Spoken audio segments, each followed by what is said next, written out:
Evangelho de Marcos, no capítulo de número 7, versículos de número 20, diz assim: E dizia: o que sai do homem, isso é que contamina o homem, porque do interior do coração dos homens saem os maus pensamentos, os adultérios, as prostituições, os homicídios, os furtos, a avareza, as maldades, o engano, a dissolução, a inveja, a blasfêmia, a soberba, a loucura.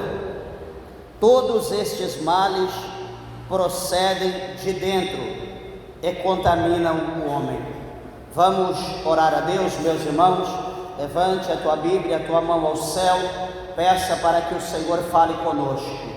Maravilhoso Deus e maravilhoso Pai, Senhor Todo-Poderoso, Criador dos céus e da terra, meu Deus do céu, meu Deus soberano, aqui está, Senhor, a tua palavra que é fiel, a tua palavra que é digna, meu Deus, de toda aceitação. Amado Deus, amado Pai, abre neste momento, Senhor, a porta da palavra, meu Deus e meu Pai, desenrola o rolo, meu Deus, venha falar ao meu coração, ao coração da igreja, ao coração dos ouvintes nessa hora. Meu Deus, Tu conheces a necessidade de cada vida, venha nos abençoar, venha nos despertar, venha nos fortalecer na Tua presença, meu Pai.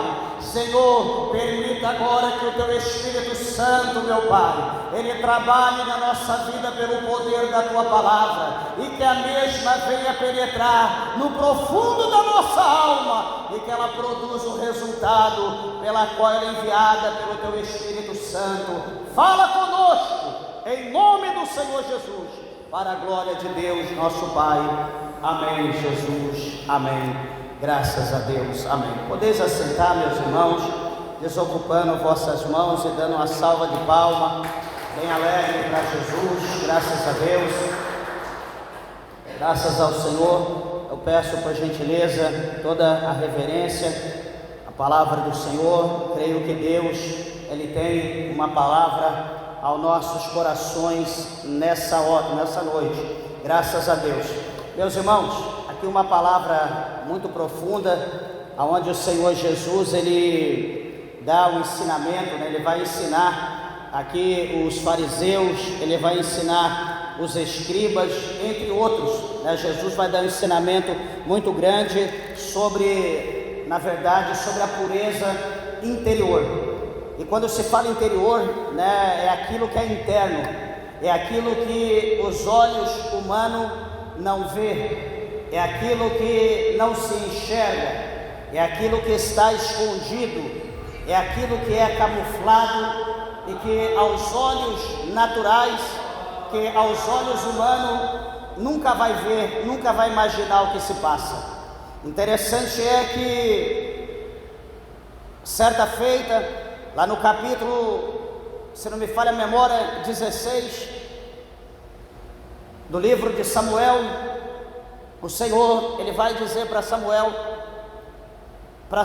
ir até a casa de Jessé, o belemita, né? Jessé era o pai de Davi, e Davi era o menor dentre os seus irmãos, e o Senhor Deus dá uma ordem para que Samuel fosse lá, na casa de Jessé, porque Deus havia reprovado Saul como rei de Israel, iria levantar um que estava dentro da casa de Jessé, o qual esse era Davi, e Samuel precisava ir ungí-lo.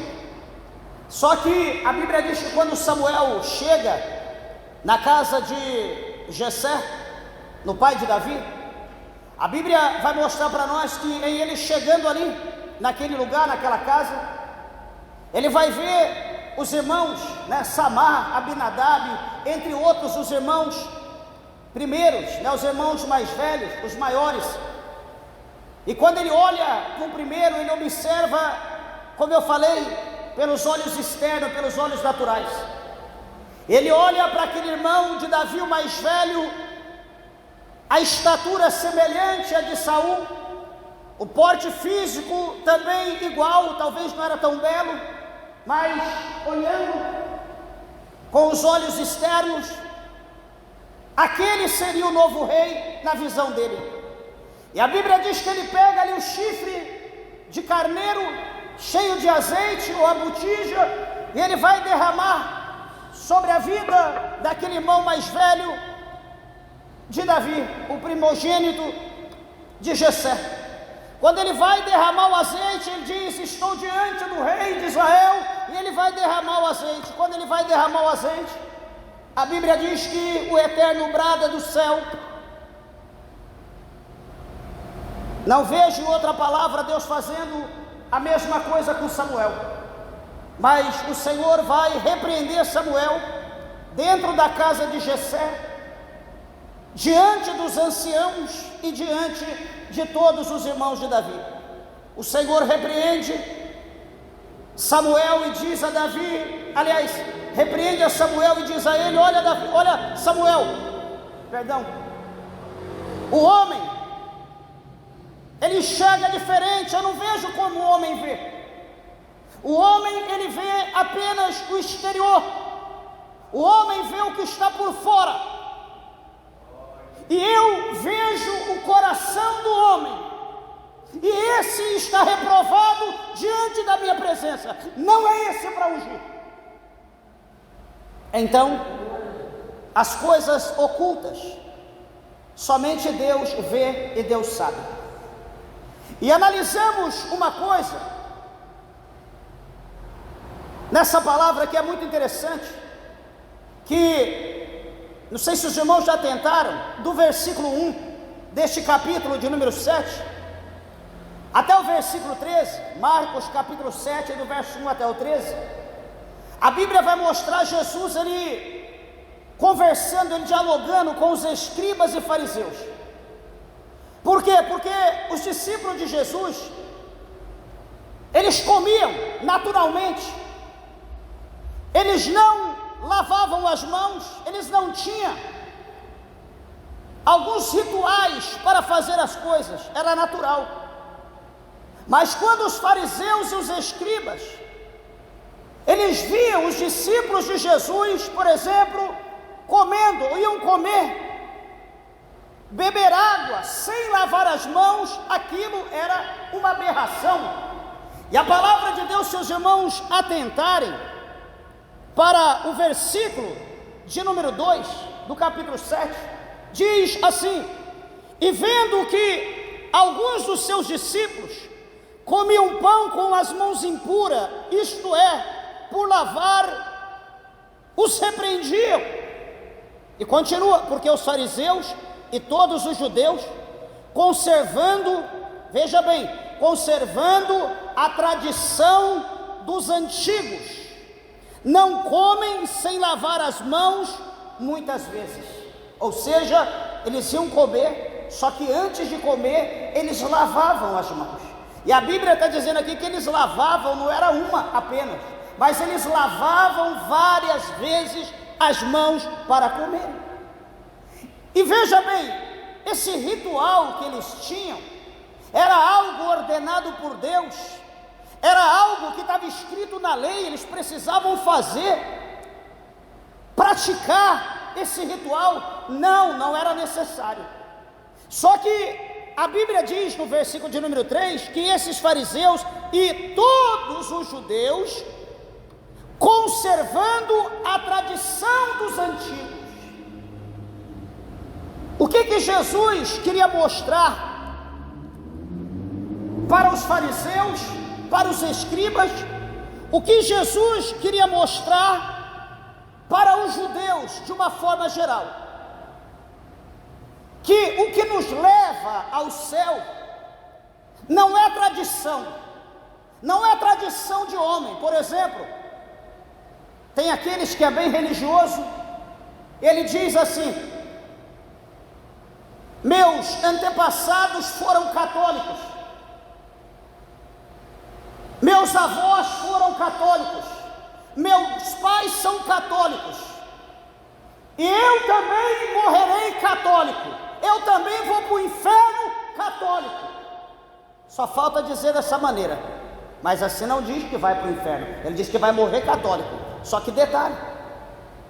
Isso é uma religião, isso é mandamento de Deus. O Senhor disse: você que nasceu, viva católico, você nasceu católico, vive católico e morra católico. Jesus fala dessa maneira, a Bíblia diz dessa maneira? Não. A palavra de Deus diz assim, que toda a humanidade, todo o povo é convidado à salvação da sua alma. Todo o povo é convidado à salvação. Agora nós temos que observar na Bíblia o que é mandamento, o que é ordenança de Deus, e o que é, como a Bíblia diz aqui, tradição dos antigos. Os judeus, como diz aqui no capítulo de número 23, se não me falha a memória, estou com a memória um pouco falha, mas acredito que seja isso, capítulo 23 do Evangelho de Mateus,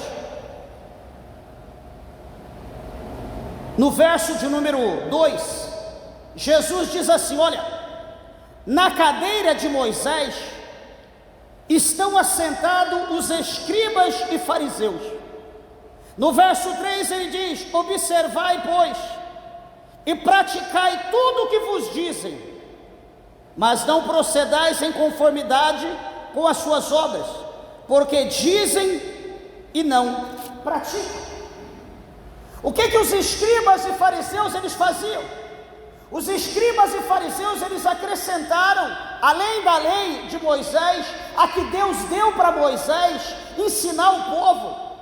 A Bíblia diz para nós que, aliás, segundo a história, diz que foram acrescentado mais de 600 leis, fora a lei de Deus. E que leis eram essas? Eram tradições dos antigos. Foi acrescentado, fora colocado no lombo do povo, ou seja, fora colocado sobre o povo um peso, fora colocado sobre o povo um jugo. Por isso que Jesus ele diz, no capítulo 11,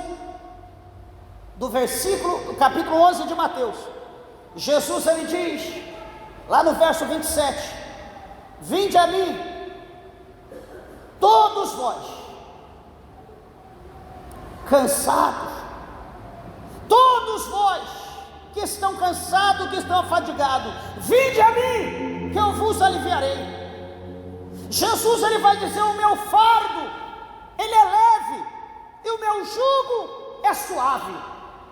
O que Jesus vai dizer para nós? Que os mandamentos dele, viver os ensinamentos dele, não é pesado, é suave, é tranquilo. Ou seja, nós podemos viver a palavra dele. E esses escribas e fariseus, eles jogavam o jugo nas costas do povo, eles aplicavam uma lei nas costas do povo, e eles ficavam fora.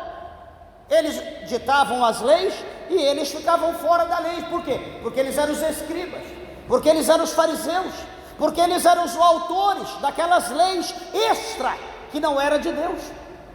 As leis de Deus não eram pesadas, mas a deles eram pesadas. O povo precisava lavar as mãos várias vezes. Pastor, é só lavar a mão? O versículo de número 4 do capítulo 7 de Marcos continua dizendo: e quando voltam do mercado, se não se lavarem, não comem. E muitas outras coisas há que receberam para observar, por exemplo, como lavar os copos, como lavar os jarros, como lavar os vasos de metal e, enfim, as camas. Depois perguntaram-lhe os fariseus e os escribas, por que não andam os seus discípulos conforme a tradição dos antigos, mas comem com as mãos por lavar? De novo eles perguntam, por que eles não usam a tradição dos antigos? Por duas vezes eles dizem, por que eles não usam a tradição dos antigos? Meus irmãos, quando nós olhamos para essa palavra, muitas pessoas, né, tradição dos antigos, é costume, coisas que a gente faz. Alguém vai falar alguma coisa, por exemplo, na cozinha, eu faço desse jeito porque eu aprendi com a minha mãe, eu faço porque é a forma mais fácil, minha mãe fazia assim, eu aprendi, eu também faço. Mas por que você lava a roupa, põe no avesso? Não, porque eu aprendi com a minha mãe, assim ela fazia, eu também faço. E assim aquela pessoa aprendeu, ela faz, ela vai ensinar outra, se torna uma tradição. Por exemplo, quando nós olhamos para a Bíblia, há muitas coisas, isso aqui é muito interessante, os irmãos, por favor, preste atenção. Hoje, no século 21, nos dias que nós estamos vivendo, na maioria das igrejas, talvez tenha pessoa que viva isso, que tem ouvido, que tem vivido. Preste bem atenção à diferença de tradição para o que é ordenanças de Deus. Hoje, por exemplo, é comum as mulheres pintar cabelo. Por que se pinta o cabelo? Porque a cor está mudando. Eu quero manter a cor viva, ou eu quero mudar de uma cor para outra. Mas geralmente é porque está embranquecendo. Só que a palavra de Deus fala por cerca de dezenas de vezes que os cabelos brancos chama cãs. E a cãs, que são os cabelos brancos, a Bíblia diz que é coroa.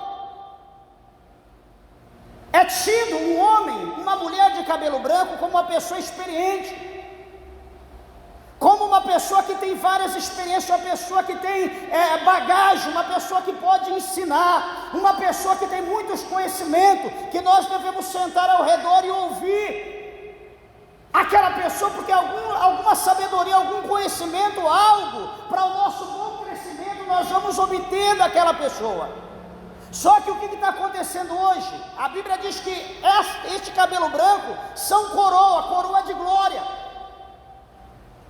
que Deus deu para o homem, que Deus deu para a mulher. Só que quando a gente vai lá e tinge o nosso cabelo, muda a cor do nosso cabelo, nós estamos anulando, nós estamos tirando aquela coroa que Deus colocou sobre a nossa cabeça.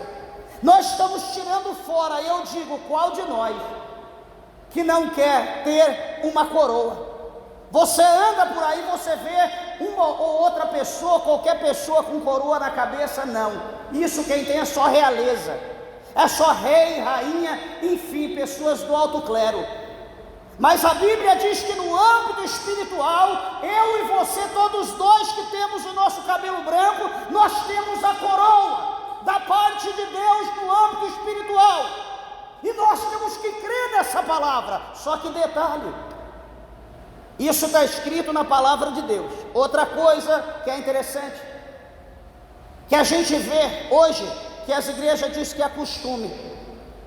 Por exemplo, da irmã cortar o cabelo. Alguém vai dizer, não pastor, isso é costume, isso é tradição, é coisa do homem. Não tem esse negócio de cortar cabelo não, a mulher pode cortar, a mulher pode ficar à vontade, pode deixar igual o teu, igual a tua cabeça. Só que lá no capítulo 11 da primeira carta do apóstolo Paulo aos Coríntios,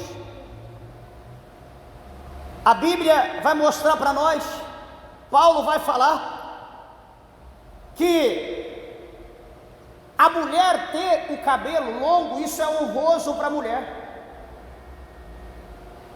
Paulo ele vai dizer que lá no final, que a igreja de Deus, ela não tem os costumes do mundo. A igreja de Deus, ela é diferente, ela precisa se diferenciar do mundo. Então, Paulo diz que as mulheres não têm, as mulheres que servem a Deus, elas não têm o hábito de tosquear, de cortar os seus cabelos. O mundo tem, mas a igreja de Deus não. Então hoje, se a igreja de Deus está indo contra a palavra de Deus, ela está seguindo a tradição do mundo, porque segundo o relato diz que as mulheres prostitutas que cortavam o cabelo para diferenciar das outras, só que elas não cortavam, elas raspavam o cabelo e colocavam uma peruca, era diferente. Então a opção é nossa. Nós escolhemos se nós vamos viver a palavra de Deus ou se nós vamos andar segundo o curso do mundo. Meus irmãos, a palavra de Deus é simples. Observa, é interessante que o Senhor, Ele vai repreender os fariseus, Jesus vai repreender os escribas acerca da sua hipocrisia, porque eles eram hipócritas. Jesus vai dizer claramente no verso de número 6, e Jesus diz assim: e ele respondendo disse-lhes: bem profetizou Isaías acerca de vós hipócritas, como está escrito: este povo honra-me com os lábios, mas o seu coração está longe de mim. Em vão, porém, me honram, ensinando doutrinas que são mandamentos de homens. Porque deixando o mandamento de Deus, retendes a tradição dos homens, como o lavar dos jarros e dos copos, e fazeis muitas outras coisas semelhantes a estas. E dizia-lhes: bem invalidais o mandamento de Deus, para guardardes a vossa tradição. Se eu quero impor uma coisa, eu vou dizer: olha, por exemplo, as pessoas dizem: eu gosto da Renovo Pentecostal, eu gosto do ministério, eu gosto, é uma bênção. Só que uma coisa que não é boa para mim é a doutrina. É a doutrina da igreja, é a doutrina do pastor, é o regulamento interno. Eu não gosto da doutrina. Meus irmãos, por exemplo, o nosso ministério proíbe o corte de cabelo, está no nosso regulamento interno. As mulheres, para congregar, elas não podem cortar o cabelo. Está escrito lá.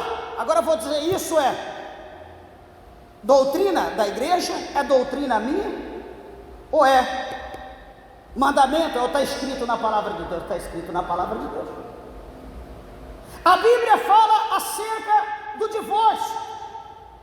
O nosso regulamento diz também que depois, se o homem ou a mulher separar, que vivam só ou reconciliem. Agora eu vou aceitar casa, descasa, troca de homem e mulher como que troca de roupa íntima, sendo que a Bíblia está dizendo não. Eu tenho que seguir a palavra de Deus. Então tradição é o que as pessoas vivem, não é o que a Bíblia diz. O que a Bíblia diz é mandamento. E Jesus, ele pega no verso aqui de número 8: porque deixando os mandamentos de Deus, retendes tradições dos homens, como o lavar dos jarros e dos copos, e fazei muitas outras coisas semelhantes a estas. Então nós precisamos analisar em todas as situações o que é do mundo e o que é de Deus. Nós precisamos analisar. E observa uma coisa que é interessante, que tudo que os escribas e fariseus eles estavam falando era acerca das coisas externas. Tudo o que eles falavam, o que eles impunham, é sobre as coisas externas, é o que se vê, é o que se toca, é onde se vai, é o que se come, é o que se bebe, é onde se deita, é o que se olha. Eles se preocupavam só com isso. Só que Jesus quis mostrar um prisma diferente. Jesus quis mostrar por detrás da cortina. Jesus queria abrir a cortina e mostrar a realidade dos fatos. E quando Jesus ele vai mostrar a realidade dos fatos, ele vai dizer no verso 18, quando ele está sozinho com seus discípulos, e ele disse aos discípulos: assim também vós estáis sem entendimento? Não compreendeis que tudo o que de fora entra no homem não o pode contaminar, Olha, tudo o que de fora entra no homem não pode contaminar. E ele continua dizendo: porque não entra no seu coração, mas entra no seu ventre e é lançado fora, ficando pura todas as comidas. Então, o que nós absorvemos, vamos beber, vamos comer, não vem para o nosso coração, mas Jesus diz que vai para o nosso ventre. E depois então a impureza é lançada fora e a comida então é pura. O resto o nosso organismo vai absorver. Então Jesus ele diz no verso 20: o que sai do homem, isso é o que contamina o homem. Quando Jesus fala dessa maneira, o que sai, né, imagina que os discípulos começam a coçar a cabeça, a orelha, perguntando: mas Senhor, o que sai da boca do homem que contamina o homem? Jesus vai dizer no verso 21: porque do interior do coração dos homens saem os maus pensamentos, saem os adultérios, saem as prostituições, saem os homicídios, os furtos, a avareza, as maldades, o engano, a dissolução, a inveja, a blasfêmia, a soberba, a loucura. E Jesus resume, conclui: todos estes males procedem de dentro e contaminam o homem. Vamos entender alguma coisa. Os fariseus eles diziam alguma coisa acerca disso? Não, eles só falavam das coisas externas do que eles viam. Só que por dentro do coração deles, dos fariseus, dos escribas, estava tudo isso aqui. Tudo isso aqui nascia dentro do coração. Só que ninguém via, ninguém estava vendo. O ódio, a ira, o homicídio, a vontade de matar Jesus era grande, mas eles eram santos, porque estavam com as mãos limpas, estavam com as vestes limpas, mas o coração estava pior do que um chiqueiro de porco, desculpa da expressão. E aqui então nós vamos começar falando acerca de um fato humilhante, pois o coração de um homem pagão, ele não é pior do que o coração de qualquer pessoa convertida. Quando nós, meus irmãos, olhamos aqui em João, um pouquinho à frente, depois de Lucas, João no capítulo 3, no verso de número 6, Jesus ele vai dizer assim para nós, que o que é nascido da carne é carne, e o que é nascido do Espírito é Espírito. Nós vemos o que aqui? O juízo de Jesus sobre o homem natural é humilhante, porque aquele que é nascido da carne é carne, e todos aqueles que vivem na carne, eles não herdarão o reino de Deus, mas sim aqueles que vivem em espírito. Lá no capítulo 5, no verso 16, o apóstolo São Paulo escreve aos Gálatas, ele diz: andai-vos em espírito, e não cumprireis a concupiscência da carne. Se a gente perguntar quem quer ir para o céu, todo mundo levanta as mãos e pés, suponho. Mas se a gente perguntar quem está seguindo as ordenanças de Deus, o mandamento do Senhor, pastor, é que, sabe, hoje as coisas estão diferentes, hoje o mundo mudou, o mundo é outro, as pessoas estão vivendo de outra forma. Tudo bem, as pessoas estão vivendo, só que o padrão, o qual a humanidade será julgada, esse padrão não muda, o padrão é o mesmo. Nós seremos julgados por essa palavra não muda, o homem muda, a igreja muda, os ensinamentos mudam. Hoje Deus, Ele não julga mais. Hoje Deus é bonzinho, hoje Deus só dá bênção, só dá vitória. Hoje não tem mais pecado, o homem não peca. Hoje tudo é bênção, hoje tudo é sabor de mel. Só que o padrão é o mesmo, o padrão não muda. Aí, poderosos, mortais, que diz que quer mudar a Bíblia, que a Bíblia está ultrapassada, que tem que mudar, tirar, acrescentar e etc. Eu duvido se conseguirá. Se for sentar para adulterar a palavra, vai morrer na hora, não vai conseguir escrever uma letra. O juízo de Deus será derramado sobre a cabeça do tal. A palavra de Deus é viva, ela não pode ser mudada. Só que detalhe, como eu falei, vou dizer de novo, o padrão de juízo, ele nunca mudou, ele nunca muda, ele não vai mudar. Sabe por quê? Porque quem vai julgar é Deus por intermédio da tua palavra. Capítulo 3, verso 8 de Hebreus, diz que Deus, ele é o mesmo ontem, hoje e eternamente. Ou seja, o padrão não muda, ele é o mesmo. Você pode mudar, você que é homem pode virar mulher, hoje é moda. Você que é mulher pode virar homem, hoje é moda. Só que o padrão está aqui. O padrão diz que nenhum homossexual vai entrar no reino de Deus. O padrão está aqui, o padrão não muda, é o mesmo. Você escolhe. Pastor, não, mas não tem esse negócio, eu posso casar, recasar, eu posso matar, posso roubar, eu vou viver na igreja, eu dou oferta do dízimo, tá bom, Deus vai me perdoar. Deus vai te perdoar se você se humilhar, se arrepender e não praticar mais. Mas se continuar pecando, pode ter certeza que o padrão já está te condenando. Não vai mudar.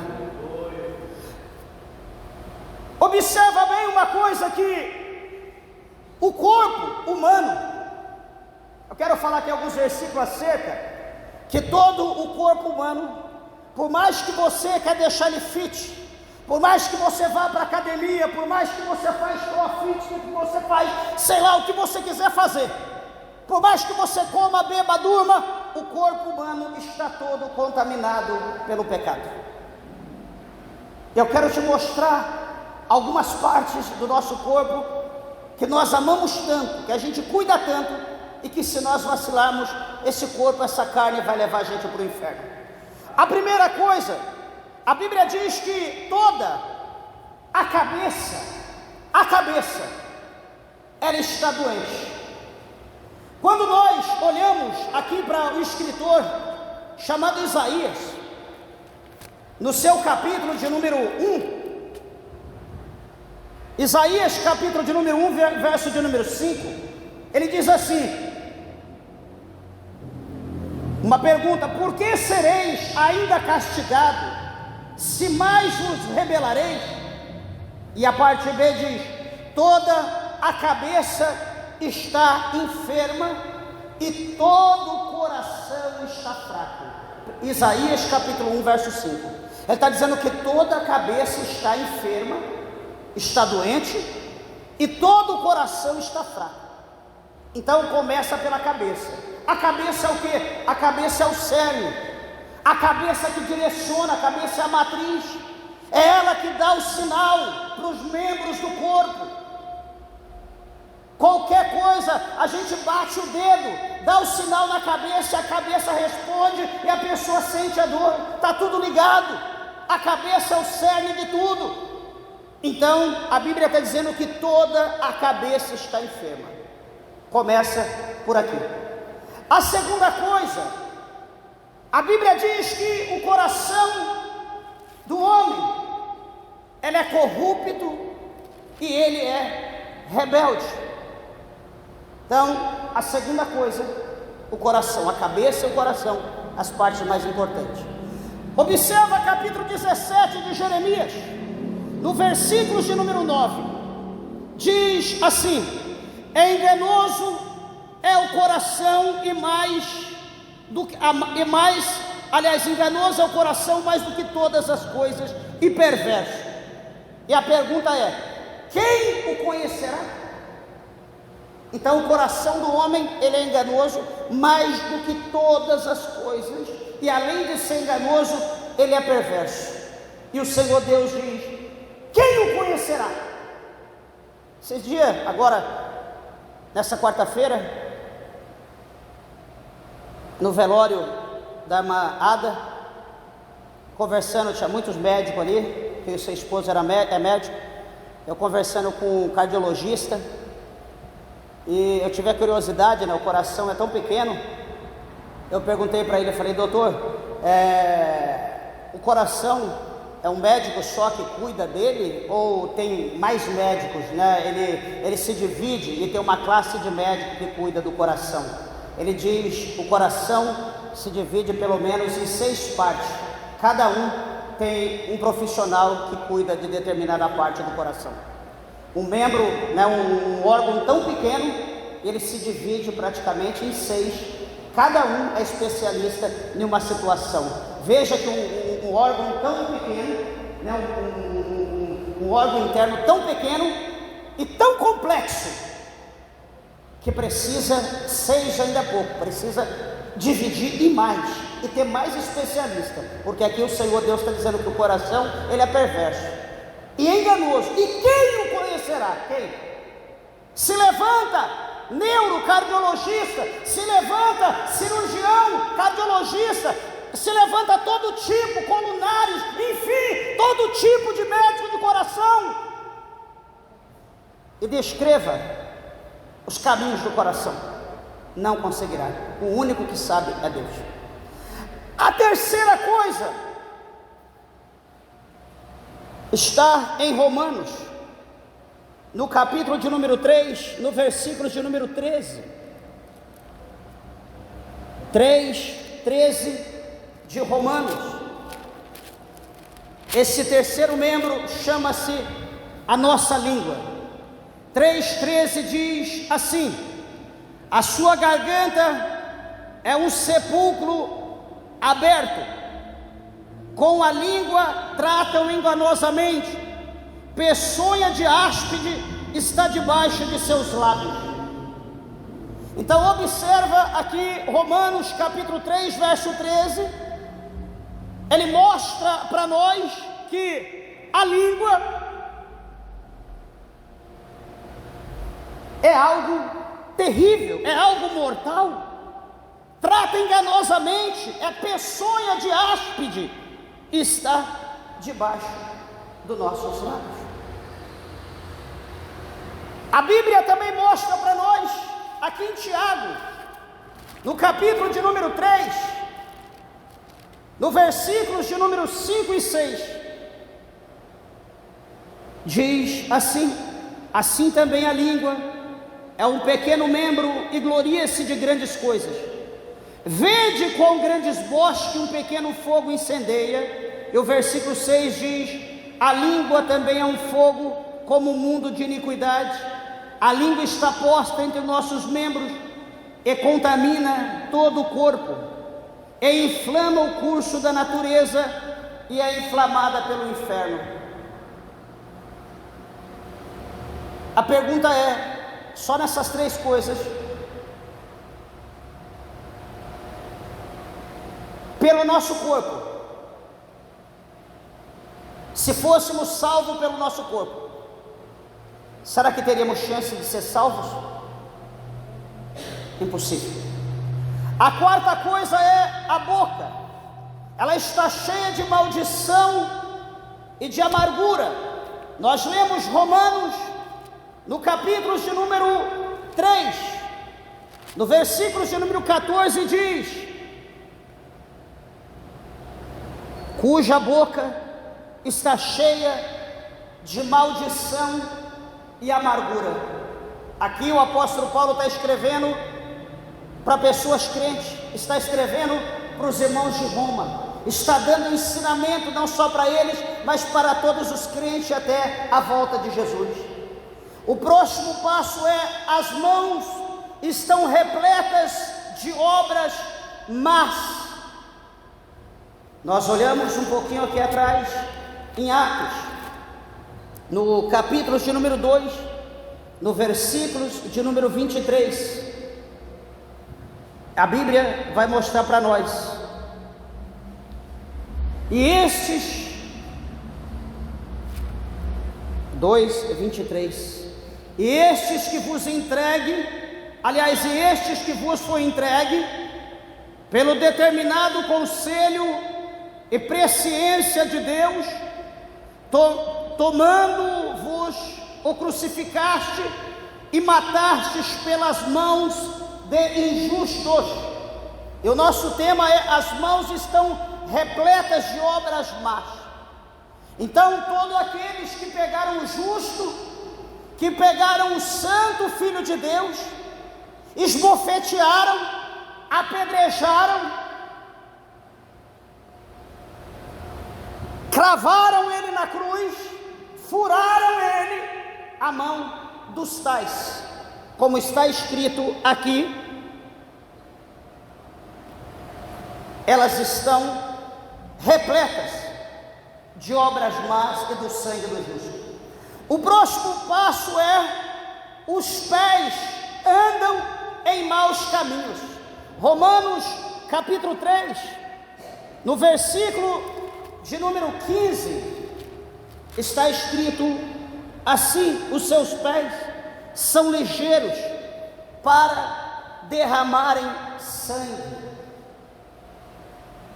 Todo homem, ele se apressa para derramar sangue. Isaías 59, capítulo 59, o versículo de número 7 e 8, diz assim: os seus pés correm para o mal e se apressam para derramarem o sangue inocente. Os seus pensamentos são pensamentos de iniquidade, destruição e quebrantamento há nas suas estradas. Não conhece o caminho da paz, nem há juízo nos seus passos. As suas veredas tortuosas as fizeram para si mesmos. Todo aquele que andar por elas não tem conhecimento da paz. E finalizando essa parte, a melhor parte, o caráter do homem, ele está contaminado.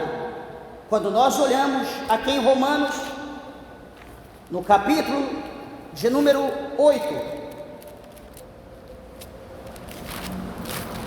no versículos de número 7 e 8, diz assim: porquanto a inclinação da carne, aqueles que se inclinam para a carne, né? A inclinação da carne é inimizade contra Deus, pois não é sujeita à lei de Deus, nem em verdade o pode ser. E a conclusão: portanto, os que estão na carne não podem agradar a Deus.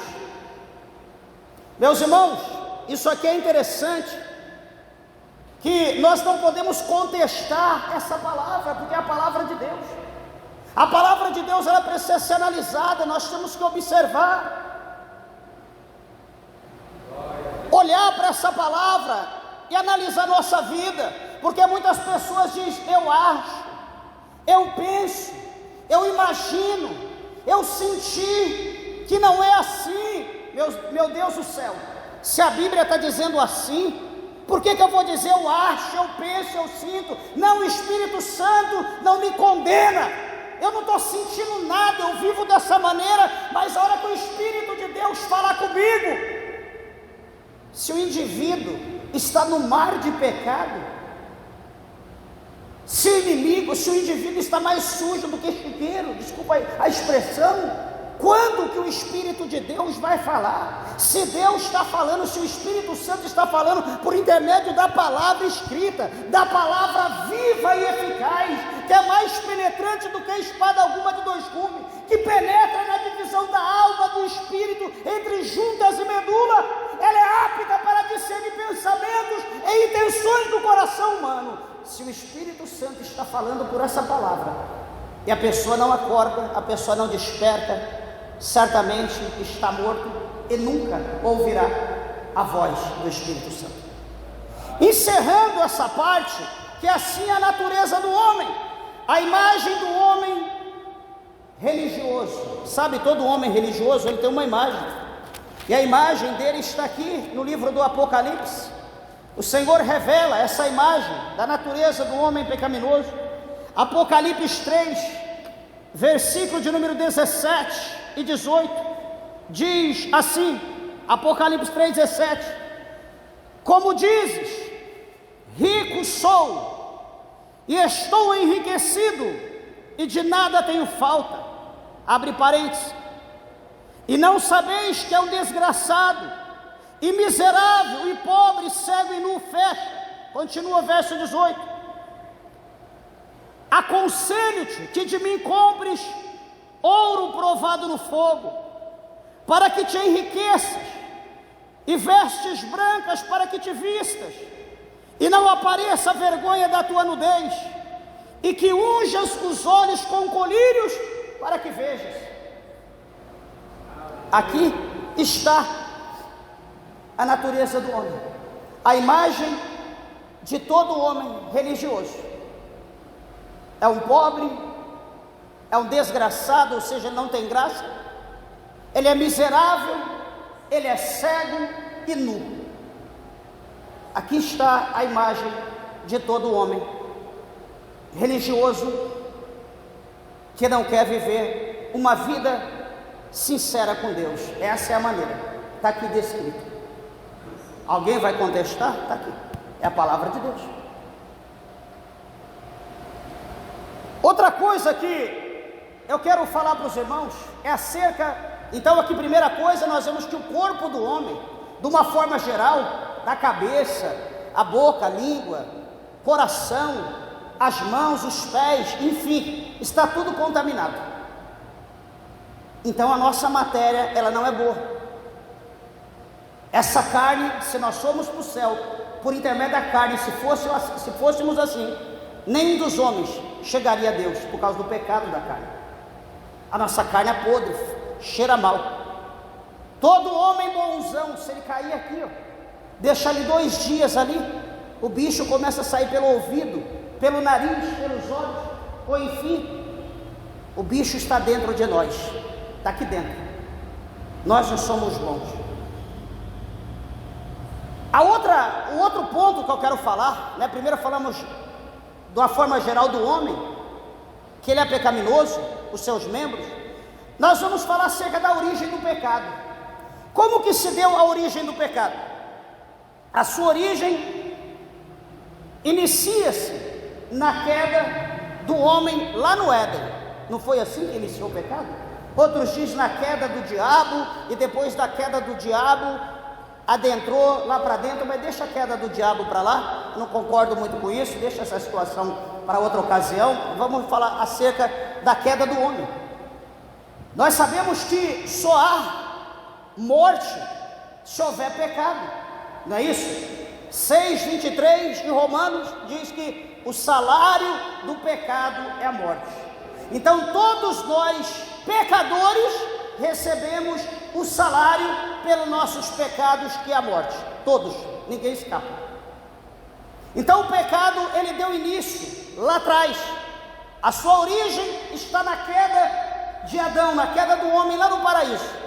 Quando eles viviam na inocência, quando eles viviam na santidade, na obediência, no temor, na pureza, naquela paz, naquele amor imensurável, naquela paz tão grande, até que um dia a mulher foi enganada, enganou o seu marido, e a sentença de Deus veio para a serpente, veio para a mulher, veio para o homem, veio para a terra, e o homem foi expulso do paraíso. A partir daí então, os próximos que nasceram, já nasceram sobre o pecado. É como a Bíblia diz em 51 de Salmos, que em iniquidade eu fui gerado, e em pecado concebeu a minha mãe. Todos nós então somos gerados na iniquidade, e nascemos um pecador, um pecadorzinho. Que nenenzinha linda! Ou vamos trocar, que pecadorzinha linda, que pecadorzinho lindo. Já nascem pecadores, todos nós. E observa Jó, Aqui no capítulo, dá uma olhadinha em Jó, no capítulo 25, antes de Salmos, Jó ele fala aqui algo para nós muito interessante. Nada que nasce de mulher pode ser puro. Jó 25, verso 4. Jó diz bem assim: como, pois, seria justo o homem perante Deus? E como seria puro aquele que nasce de mulher? Jó está mostrando aqui o homem de uma forma geral. Como seria puro alguém que quer se justificar? Alguém que quer dizer que é santo, que é puro, que é bom, que é melhor, como aqueles que pegaram aquela mulher no próprio ato adulterando. Levaram aquela mulher a Jesus, achando que eles eram santo, melhor, e levaram aquela mulher para Jesus dar alguma sentença, falar alguma coisa.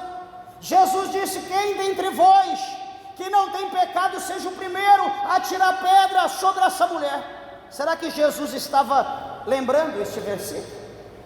Que diz: como seria puro aquele que nasce de mulher? Qual homem que seria puro, que não tem pecado, nascido do pecado? Se eu sou nascido do pecado, eu sou pecador. Se eu nasci do pecado, eu sou um pecador. Como que eu quero falar do pecado do outro se eu também nasci no mesmo ambiente pecaminoso? Então, Jó aqui fala dessa maneira: como é puro todos os que nascem de mulher. Então, o pecado, olhando para esse versículo 4, nós vamos lá no 51. Todo homem é gerado em iniquidade, e no pecado nós somos concebidos. Está ligado? A próxima coisa é direta aqui no 51.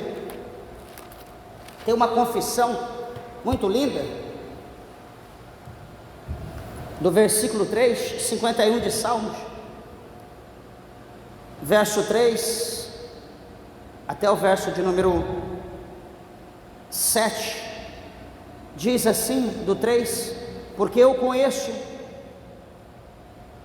a confissão de Davi, eu conheço as minhas transgressões, e o meu pecado está sempre na minha frente, sempre diante de mim.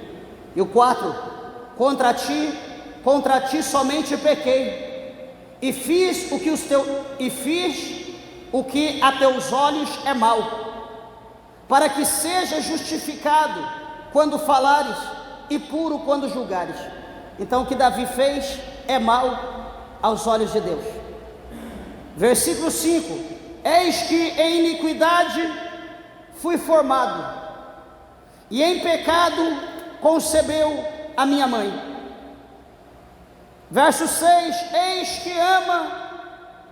eis que amas a verdade no íntimo, não a verdade apenas no lábio, mas a verdade interna no íntimo, e no oculto me fazes conhecer a sabedoria.